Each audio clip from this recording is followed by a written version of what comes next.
Hello students, मैं D के अग्निहोत्री। इस वीडियो में रासायनिक अपक्रियाएं केमिकल रिएक्शंस के बारे में आपको बताने जा रहा हूँ। रसायन विज्ञान में छात्रों को अक्सर ये समस्या आती है कि समीकरण याद नहीं होते हैं और यदि केमिकल रिएक्शन याद भी हो गया तो फिर भूल जाते हैं। याद की हुई चीज़ निश्चित भूलना तय है, कुछ ना कुछ परसेंटेज या पूरा भूलेंगे और एक अनावश्यक आपको उसका डर भी सताता रहता है। रासायनिक समीकरणों को केवल याद नहीं रखा जा सकता है ना, समझा जा सकता है। कैसे समझा जा सकता है? देखिए, रासायनिक अपक्रियाओं को पढ़ने से पहले आपको दो चीज़ें पता होना चाहिए। क्या? यौगिकों के सूत्र यानी फार्मूला ऑफ कंपाउंड्स,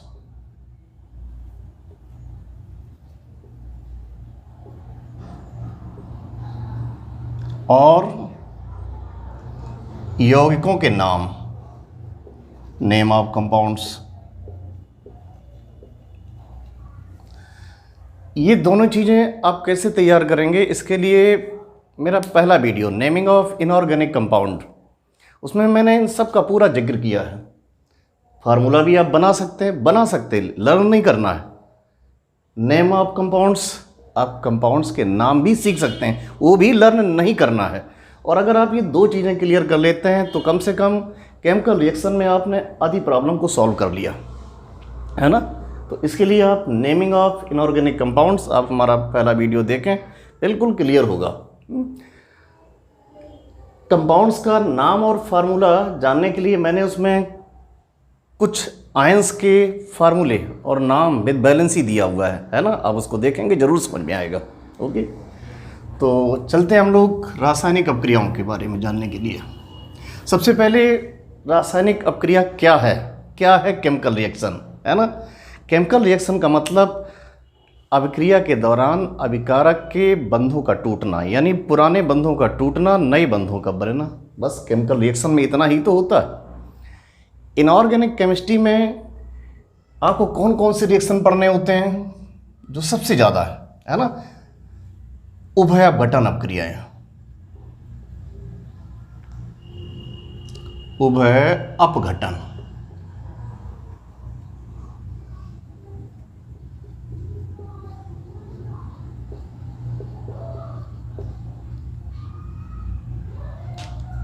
जिसको बोलते हैं double decomposition.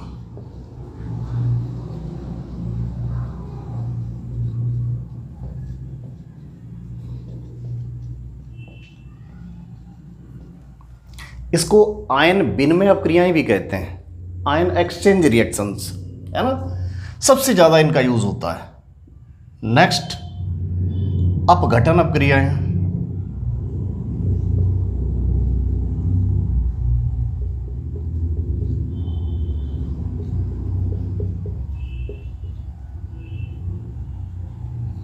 Decomposition reactions.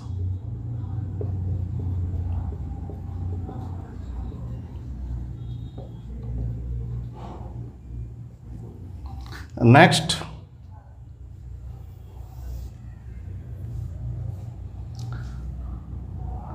Redox reactions.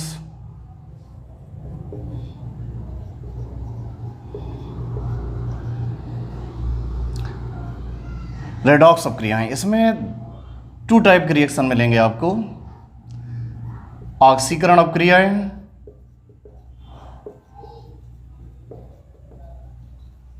और अपचयन अपक्रियाएं, और इन दोनों को मिला के बोला जाता है रेडॉक्स।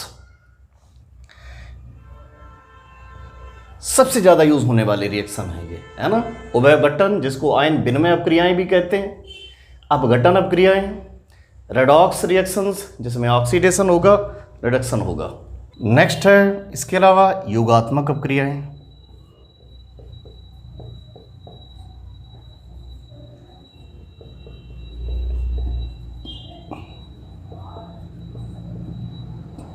एडिशन रिएक्शंस, प्रतिस्थापन अपक्रियाएं।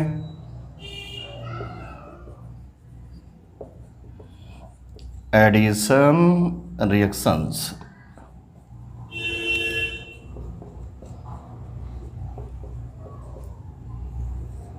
प्रतिस्थापन अपक्रियाएं।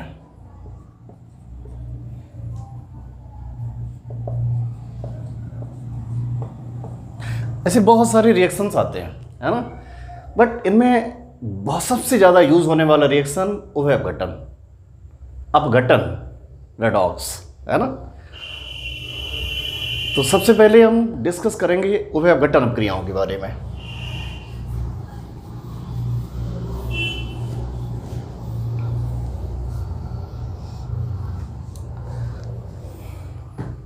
आपको यहाँ रिएक्शंस लर्न नहीं करना है, आपको सीखना है।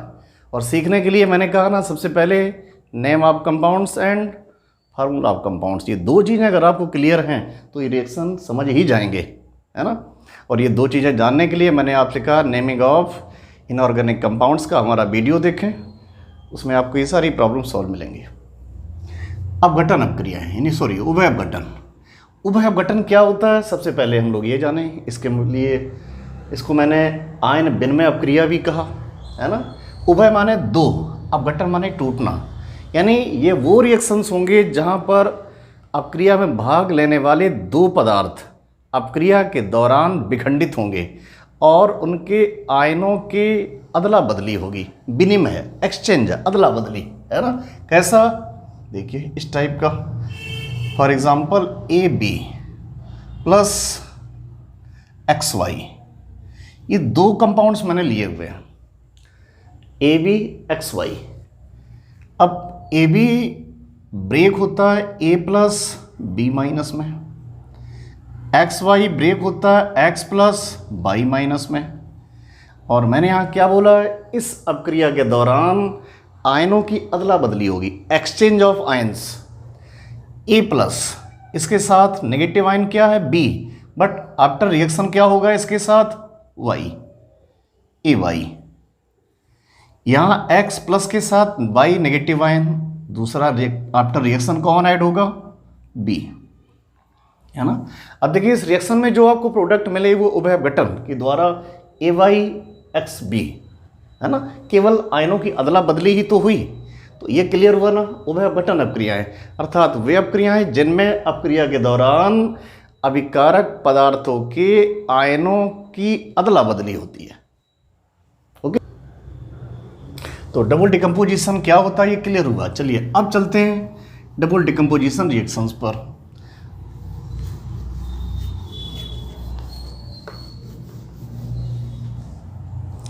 डबल डिकम्पोजिशन में फर्स्ट पार्ट आता है उदासीनीकरण अपक्रियाएं। उदासीनीकरण,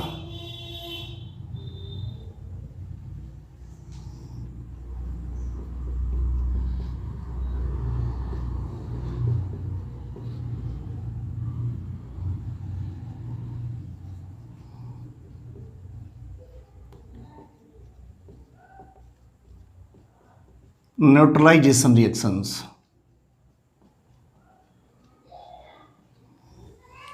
क्या होता है इस अपक्रिया में, यानी जितने भी उदासीनीकरण अपक्रियाएं हैं, न्यूट्रलाइजेशन रिएक्शंस हैं, ये सब डबल डिकम्पोजिशन में आएंगे सारे के सारे। अब ये हैं क्या उदासीनीकरण अपक्रियाएं। इन अपक्रियाओं में एसिड और बेस दोनों भाग लेते हैं, यानी एसिड और बेस आपस में रिएक्शन करके दो पदार्थ बनाते हैं, एक लवण और दूसरा पानी, है ना। एसिड बेस मिलकर के साल्ट वाटर बनाते हैं। सपोज दैट HA एक अम्ल है ना, और MOH एक बेस है। अब उदासीनीकरण होगा, आपको पता चल गया यहाँ पर क्या क्या बनना है, लवण बनना है यानी साल्ट बनना है, और साथ में जल बनना है, यानी अम्ल और क्षार जब भी रिएक्शन करेंगे तो ये दो प्रोडक्ट बनाएंगे। अब HA में H पर चार्ज कैसा होगा, प्लस, और A पर चार्ज कैसा है, माइनस। मैं अपने वीडियो में भी बता चुका हूँ अम्लों की पहचान क्या होती है। एसिड्स में नेगेटिव आयन के साथ H प्लस अटैच होता है। बेस में यहाँ M क्या है, धातु आयन, मेटेलिक आयन, और इसके साथ नेगेटिव आयन लगा है OH। अब इनका रिएक्शन होगा, और अब देखिए रिएक्शन में क्या होना है, उभयघटन यानी एक्सचेंज ऑफ आयंस। तो H प्लस यानी प्लस, ये H वाला प्लस ये किसके साथ ऐड हो जाएगा, OH के साथ। दोनों की वैलेंसी भी आप देख लें, H की वैलेंसी कितनी है +1, OH पर कितना चार्ज है -1, यानी इसकी वैलेंसी ये हो गई। दोनों पर इक्वल चार्ज है, साइन अपोजिट है, यहीं पर कैंसिल हो जाएंगे। अगर वैलेंसी इक्वल है तो यहीं पर कैंसिल कर देना है। तो अब देखिए एक प्रोडक्ट बन गया वाटर, सेकेंड प्रोडक्ट। अब दूसरा प्रोडक्ट क्या बनना है, सॉल्ट। सॉल्ट में मेटल आयन आम लेंगे कहाँ से, बेस से, मेटल M, इसकी वैलेंसी यहाँ +1, और एसिड के साथ जो नेगेटिव आयन है वो इसके साथ ऐड किया जाएगा। इसकी वैलेंसी कितनी है -1, यहाँ भी दोनों की वैलेंसी इक्वल है, कैंसिल कर दिया गया। तो क्या बना salt, Ma। Okay,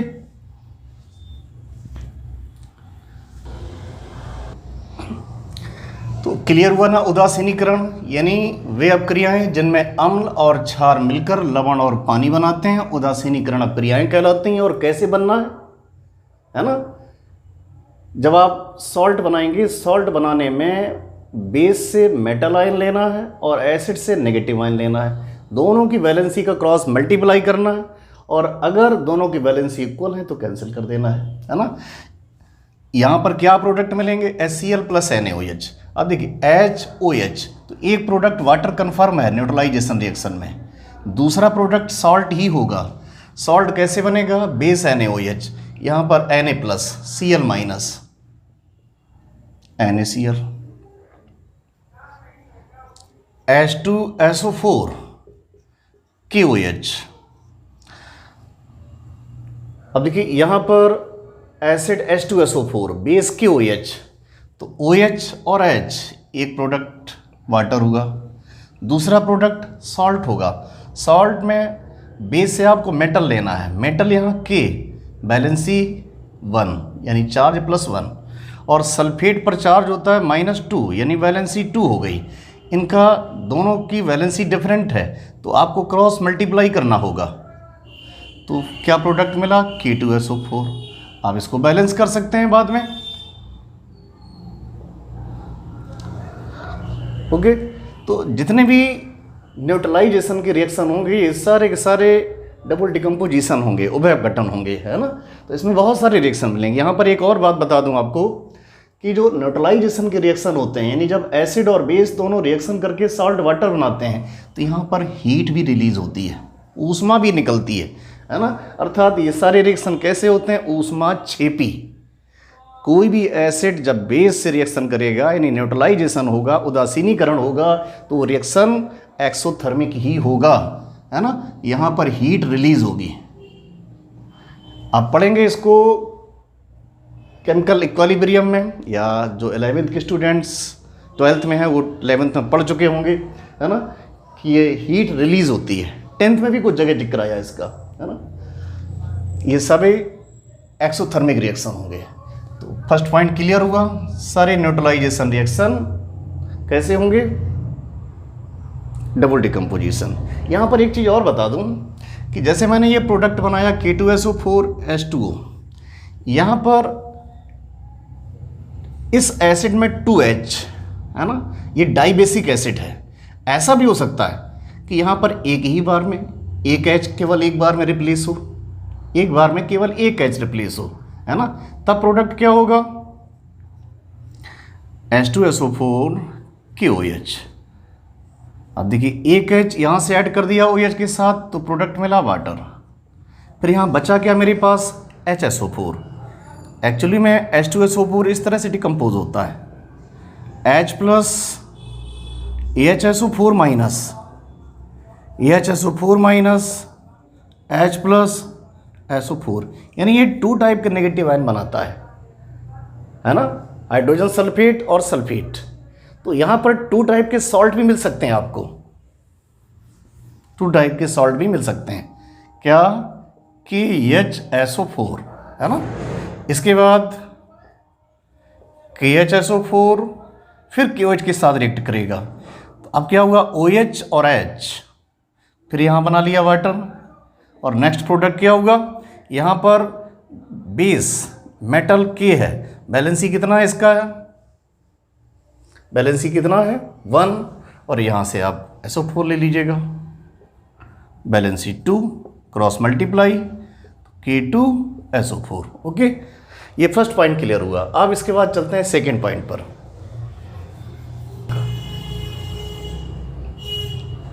second category है उभय अपघटन की जल अपघटन। हम लोग अभी उभय अपघटन क्रियाओं को पढ़ रहे हैं, यानी आयन एक्सचेंज रिएक्शन। तो उसमें मैंने बताया जितने भी न्यूट्रलाइजेशन रिएक्शन हैं, एसिड और बेस जब भी रिएक्शन करेंगे उभय अपघटन होगा। दूसरी कैटेगरी है उभय अपघटन की जल अपघटन, हाइड्रोलिसिस रिएक्शंस। ये रिएक्शन न्यूट्रलाइजेशन का जस्ट अपोजिट है। इसमें क्या होगा देखिए, लवण plus water gives out acid and base. यहां पर लवण पानी से रिएक्शन करके अम्ल क्षार बनाएगा, वहां अम्ल क्षार ने क्या आपस में रिएक्शन करके क्या बनाया था, लवण पानी बनाया था, यानी ठीक उसका अपोजिट हुआ, जस्ट अपोजिट, है ना। एग्जाम्पल देखिए, फॉर एग्जाम्पल NaCN रिएक्शन कराया वाटर के साथ। अब इसमें कैसे उभय अपघटन होगा, तो पहले देखिए NaCN, ये ब्रेक होगा Na प्लस Cn माइनस में। अब वाटर कैसे ब्रेक होगा, वाटर को H प्लस OH माइनस में ब्रेक करके लिख सकते हैं। वाटर का डिकम्पोजिशन इस तरह शो कर सकते हैं, H plus OH minus. But ये जो H प्लस है यानी प्रोटॉन है, ये इस स्टेट में नहीं रहता, ये हाइड्रेटेड स्टेट में रहता है ना।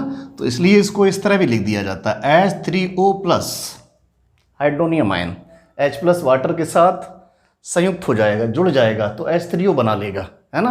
तो वाटर इस तरह से ब्रेक करके लिखा जा सकता है। फिलहाल आप H प्लस OH माइनस में भी लिख सकते हैं, यानी इसमें 2 आयंस हैं H प्लस OH माइनस। अब उभय अपघटन कराना है तो Na प्लस के साथ नेगेटिव आयन कौन सा आएगा, OH।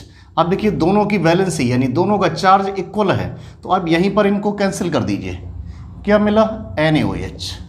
दूसरा प्रोडक्ट क्या है H प्लस और Cn माइनस यानी HCN, ये बेस हो गया और ये एसिड हो गया, है ना। ये जल अपघटन। और देखिए कॉपर सल्फेट, मैंने इसको वाटर के साथ ऐड किया। अब देखिए जल अपघटन कराते समय आप पहले ही दिमाग पे रखिएगा, आपको साल्ट आइडेंटिफाई करना आना चाहिए, फार्मूला साल्ट का पता होना चाहिए और साल्ट का नाम भी पता होना चाहिए। और ये सारी प्रॉब्लम का सलूशन आपको कहाँ मिलेगा, नेमिंग ऑफ इनऑर्गेनिक कंपाउंड्स, हमारा फर्स्ट वीडियो। अब यहाँ पर देखिए सॉल्ट कॉपर सल्फेट है, ये किस तरह ब्रेक होगा, Cu++। कॉपर सल्फेट को वाटर के साथ ऐड किया तो copper sulphate copper ion sulphate ion में ब्रेक होगा और water H plus OH minus. फिर आप इसी तरह इनका विनिमय करा दीजिए तो Cu की वैलेंसी 2 है ना, और OH की वैलेंसी 1 है, -1 चार्ज। क्रॉस मल्टीप्लाई होगा, फार्मूला क्या बनेगा, CuOH का होल ट्वाइस। और next compound SO4 H plus की valency 1 +1 charge, sulphate -2, cross multiply करेंगे H2SO4। ये बेस मिला आपको और ये मिला एसिड, है ना। तो जितने भी हाइड्रोलिसिस के रिएक्शन होंगे वो सारे डबल डिकम्पोजिशन कैटेगरी में जाएंगे। और हाइड्रोलिसिस में क्या होगा, हाइड्रो मीन्स होता है वाटर, लिसिस मीन्स डिकम्पोजिशन, है ना, पानी का ब्रेक होना। लेकिन यहाँ पानी अकेला ब्रेक नहीं होता है, वाटर रिएक्शन करता है किसके साथ, सॉल्ट के साथ, लवण के साथ, तो उसमें एसिड और बेस मिलता है ना। इसका डिटेल आप आगे पढ़ेंगे, फिलहाल केवल यहाँ पर रिएक्शन को कैसे लिखना है वो जानिए, है ना। याद नहीं करना है, सीखना है। तो आपको ये कैटेगरी सीखनी है, बहुत सारी रिएक्शन मिलेंगे यहाँ पर, ओके। इसके बाद नेक्स्ट थर्ड कंडीशन पर डिस्कस करते हैं। जल अपघटन की तरह ही कुछ और भी रिएक्शन है वाटर के, है ना। देखिए ये भी उभय अपघटन होंगे। फॉर एग्जांपल एल्युमिनियम नाइट्राइड को वाटर में डिसॉल्व किया गया। एल्युमिनियम नाइट्राइड भी सॉल्ट की तरह ही बिहेव करेगा, सॉल्ट ही है ना। आप देखिए यहाँ पर कौन कौन से आयन हैं, एल्युमिनियम और नाइट्रोजन। एल्युमिनियम पर कितना चार्ज होगा, +3, नाइट्रोजन पर -3, ये इनकी वैलेंसी है। वाटर को ब्रेक किया, H+ OH-, फिर आप इनका क्रॉस मल्टीप्लाई कीजिए तो एल्युमिनियम ऐड होगा OH के साथ, यहाँ -1 चार्ज, यहाँ +3, क्रॉस मल्टीप्लाई करेंगे क्या आएगा, AlOH का होल थ्राइस। फिर NH3, nitrogen -3, hydrogen +1, second product हुआ NH3, है ना। भले ही यहाँ पर आपको एक्चुअल एसिड ना मिला हो, लेकिन जो सब्सटेंस मिलेगा उसका बिहेवियर कुछ वैसा भी हो सकता है ना। तो यहाँ पर भी आप देखिए सॉल्ट की तरह एल्युमिनियम नाइट्राइड ने बिहेव किया, यानी इसका मतलब जितने भी इस टाइप के कंपाउंड्स होंगे जहाँ वाटर का रिएक्शन होता है ना, और उसमें मेटल का कोई अगर कंपाउंड है तो वो सॉल्ट की तरह ही बिहेव करेगा। और भी एग्जांपल देखिए, फॉर एग्जांपल Ca3P2, इसका नाम होता है कैल्शियम फॉस्फाइड। इसको भी मैंने वाटर के साथ डिज़ोल्व किया, वाटर में डिज़ोल्व किया, तो आप देखिए कैल्शियम फॉस्फाइड, कैल्शियम पर कितना चार्ज होता है, +2, फास्फोरस पर -3, वाटर किस में ब्रेक होगा, H+ OH-। आप फिर इनका क्रॉस मल्टीप्लाई कीजिए, कैल्शियम +2 OH-1, क्या प्रोडक्ट मिला, CaOH का whole twice, first product.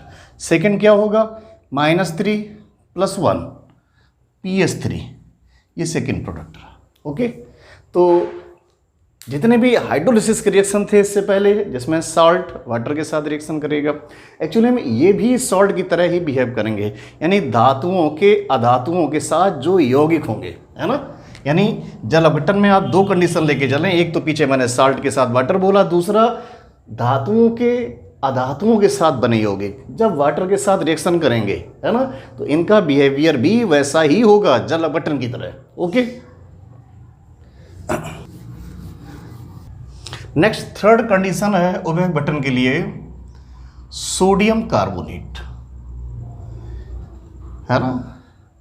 Analysis में सोडियम कार्बोनेट एक्सट्रैक्ट बनाते हैं, है ना। तो सोडियम कार्बोनेट को जब किसी सॉल्ट के साथ हीट किया जाता है वहाँ भी डबल डिकम्पोजिशन ही होता है। For example FeCl2 plus Na2CO3 sodium carbonate है और इसको किसके साथ हीट किया जा रहा है, फेरस क्लोराइड के साथ। यहाँ भी डबल डिकम्पोजिशन ही होना है। सोडियम कार्बोनेट जब सॉल्ट के साथ हीट करना है किसी के साथ, है ना, किसी भी सॉल्ट के साथ, तो वो डबल डिकम्पोजिशन, उभय अपघटन। अब यहाँ फेरस क्लोराइड, आयरन के एक एटम पर कितना चार्ज है, +2, और Cl के एटम पर कितना चार्ज है, -1। सोडियम कार्बोनेट, सोडियम के एक एटम पर कितना चार्ज है, +1, कार्बोनेट पर कैसा चार्ज है, -2। आप इनका आयन एक्सचेंज करा दीजिए, है ना, आयनों की अदला बदली करा दीजिए। Fe के साथ क्या ऐड होना है, कार्बोनेट को, +2 चार्ज, कार्बोनेट पर कितना है, -2, दोनों की वैलेंसी इक्वल हो गई, यही कैंसिल हो गया, FeCO3। और सेकेंड प्रोडक्ट Na पर चार्ज कितना है, +1, Cl -1, सेकेंड प्रोडक्ट हो गया NaCl। इसको भी आप बैलेंस कर लीजिए, यहीं पर 2Cl एटम बैलेंस हो गया, सोडियम भी, है ना। कैडमियम सल्फेट Na2CO3, कैडमियम के एक एटम पर कितना चार्ज है, +2, सल्फेट -2, और यहाँ सोडियम के एक एटम पर +1, कार्बोनेट पर -2। फिर आप क्रॉस मल्टीप्लाई कीजिए, कैडमियम के साथ क्या अटैच होगा, कार्बोनेट, CdCO3। अब देखिए दोनों पर इक्वल चार्ज है बट साइन अपोजिट है, वैलेंसी इक्वल है ना। और यहाँ पर क्या होगा, 1 और इसका वैलेंसी 2, क्रॉस मल्टीप्लाई करेंगे तो सेकेंड प्रोडक्ट मिलेगा Na2SO4, है ना। तो डबल डिकम्पोजिशन के लिए ये फोर्थ कंडीशन भी कही जा सकती है, वैसे एक्चुअल में थर्ड भी बोल सकते हैं आप, है ना, क्योंकि हाइड्रोलिसिस में हम लोगों ने 2 कैटेगरी की। ठीक है, ओके।